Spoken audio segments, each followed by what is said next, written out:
नमस्कार, मैं हूं शिवांगी। टाइम 24 बिहार देख रहे हैं आप। देखिए, एनडीए की नई सरकार गठित होने के बाद मंत्रालयों और विभागों का बंटवारा भी हो गया है। मोदी 2.0 जैसी ही मोदी 3.0 सरकार का स्वरूप देखने को मिला है। कैबिनेट में शामिल किए घटक दलों के नए चेहरों को भी अच्छे खासे बजट वाले विभाग दिए गए हैं। कैबिनेट में कुल 55 मंत्रालयों का बंटवारा किया गया है। इनमें 30 को कैबिनेट मंत्री बनाया गया है, 5 स्वतंत्र प्रभार है। कई मंत्रियों के 2 से 3 विभागों की जिम्मेदारी है। खुद प्रधानमंत्री मोदी ने अपने पास कार्मिक, लोक शिकायत और पेंशन मंत्रालय, परमाणु ऊर्जा विभाग, अंतरिक्ष विभाग और वे सभी महत्वपूर्ण नीतिगत मुद्दे और अन्य सभी विभाग रखे हैं, जो कि किसी भी अन्य मंत्री को आवंटित नहीं किए गए हैं। एनडीए के सहयोगी यानी एलजेपी चिराग पासवान को खाद्य प्रसंस्करण उद्योग मंत्रालय, हम चीफ जीतनराम मांझी को सूक्ष्म, लघु एवं मध्यम उद्योग मंत्रालय और जेडीयू के पूर्व चीफ राजीव रंजन उर्फ ललन सिंह को पंचायती राज मंत्रालय और मछली पालन, पशुपालन, डेयरी मंत्रालय की जिम्मेदारी दी गई है। टीडीपी नेता राम मोहन नायडू को नागरिक उड्डयन मंत्रालय और जेडीएस नेता एचडी कुमार स्वामी को इस्पात मंत्रालय और भारी उद्योग मंत्रालय की कमान दी गई है। तो आइए जानते हैं क्या कहते हैं ये मंत्रालय। देखिए, खाद्य प्रसंस्करण उद्योग मंत्रालय ये ऐसे मंत्रालय है जहां क्षेत्र का देश की अर्थव्यवस्था में महत्वपूर्ण योगदान है।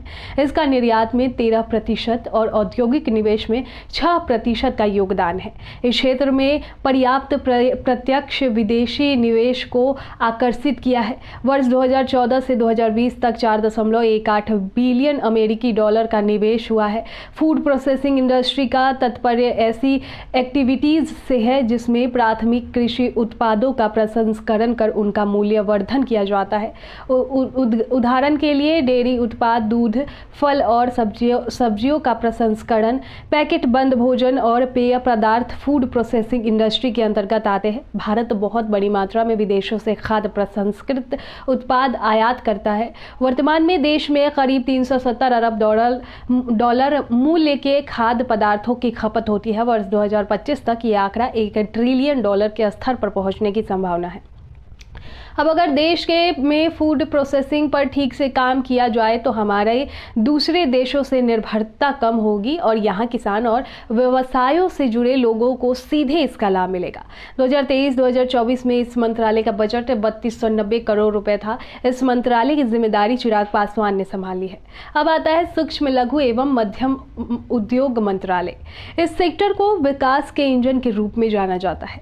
ये विभाग कम पूंजी निवेश के साथ उद्यमशीलता को बढ़ावा देता है और रोजगार के उल्लेखनीय अवसर सृजित करता है। ये देश के समावेशी औद्योगिक विकास में महत्वपूर्ण भूमिका निभाता है। एमएसएमई घरेलू और अंतर्राष्ट्रीय बाजारों के लिए कई तरह के उत्पादों का उत्पादन और निर्माण करता है। संबंधित मंत्रालयों, राज्य सरकारों और स्टेक होल्डर की मदद से खादी, ग्राम और कायर उद्योग के विकास में भी मदद करता है। 2023-2024 में इस मंत्रालय का बजट 22,137.95 करोड़ रुपए था। इस मंत्रालय की जिम्मेदारी जीतनराम मांझी ने संभाली है। भारतीय अर्थव्यवस्था के विकास में छोटे और मध्यम स्तर के व्यवसायों का बड़ा योगदान है। यही वजह है कि समय समय उन्हें बढ़ावा देने के लिए सरकार द्वारा विभिन्न योजनाएं शुरू की जाती है। पंचायती राज मंत्रालय और मछली पालन, पशुपालन, डेयरी मंत्रालय, इन दोनों मंत्रालयों की जिम्मेदार राजीव रंजन सिंह उर्फ ललन सिंह को मिली है। पहले बात पंचायती राज मंत्रालय की करते हैं। पंचायती राज मंत्रालय पंचायती राज और पंचायती राज संस्थाओं से संबंधित सभी मामलों को देखता है। इसे मई 2004 में बनाया गया था। ये ग्रामीण विकास, स्थानीय निकायों और नागरिक कार्यक्रमों जैसे सड़कों, फुटपाथों, पुलों, जल निकासी सिस्टम, पार्कों, पाइप जलापूर्ति, स्ट्रीट लाइट आदि के रखरखाव और निर्माण के लिए अनुदान मुहैया कराता है। भारत की त्रिस्तरीय पंचायत समिति और प्रशासनिक संरचना को पंचायती राज प्रणाली के रूप में जाना जाता है। इसका उद्देश्य ग्रामीण क्षेत्रों में जमीनी स्तर पर सुधार लाना है। ये समावेशी विकास लक्ष्य प्राप्त करने और जलवायु परिवर्तन एवं ग्रामीण से शहरी प्रवासन जैसे मुद्दों के समाधान के लिए महत्वपूर्ण है। 2023-2024 में पंचायती राज मंत्रालय का बजट 1183.64 करोड़ रुपए था। वहीं अब पशुपालन और डेयरी विभाग का नाम बदलकर पशुपालन, डेयरी और मत्स्य पालन विभाग कर दिया गया है। पहले यह कृषि मंत्रालय के विभाग में शामिल था। यह विभाग पशुधन उत्पादन, संरक्षण, बीमारियों से सुरक्षा, पशुधन में सुधार और डेयरी विकास से संबंधित मामलों के साथ साथ दिल्ली दुग्ध योजना और राष्ट्रीय डेयरी विकास बोर्ड से संबंधित मामलों को संभालता है। विभाग पशुपालन और डेयरी विकास के क्षेत्र में नीति और कार्यक्रम तैयार करते हैं और राज्य सरकारों, केंद्र शासित प्रदेशों को सलाह देता है। पशु उत्पादकता में सुधार के लिए राज्य केंद्र शासित क्षेत्रों में उपेक्षित बुनियादी ढांचे का विकास में पहल करता है। पशुपालन का संरक्षण एवं सुरक्षा के लिए व्यवस्था करता है। मछली पालन, पशुपालन और डेयरी मंत्रालय का 2023-2024 में 7105.74 करोड़ रुपए का बजट था।